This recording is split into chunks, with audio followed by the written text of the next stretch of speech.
Magandang araw sa inyong lahat.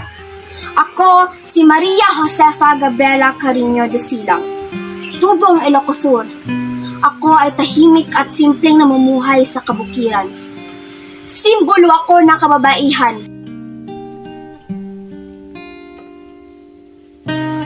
Ang buhay ko'y hindi naging madali.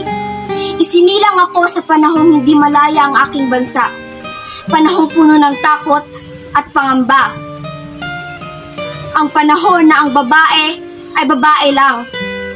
Babae ako at ako ang magpapatuloy sa revolusyon ng aking asawa. Kilala niyo siya. Siya si Diego Silang. Pangkaraniwan lamang ang aking asawa, ngunit sinusunod niya ang sa tingin niya tama upang mapalaya ang bansa. Kinikilala siya bilang bayani ng Ilocos.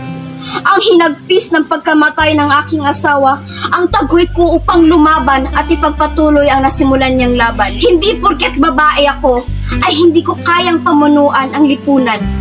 Ang laban ng bayan ay hindi lamang laban ng kalalakihan. Babae ako, at hindi babae lang. Ang tanging hiling ko lamang ay mapalaya ang bayan mula sa mapagsamantalang Kastila.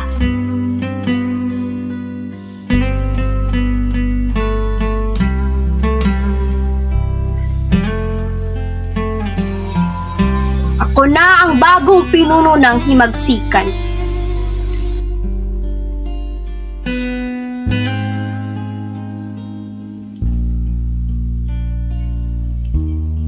Mula ngayon, hindi na ako si Doña Gabriela.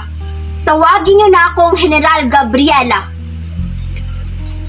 Ang katarungan at kalayaan ang kailangan nating lahat.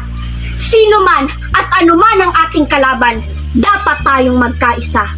Hindi man kami nagtagumpay at hindi ko manasaksihan ang bukang liwayway sa dagat ng silangan, ay nakangiti akong bumabati sa kalayaang aming pinaglaban.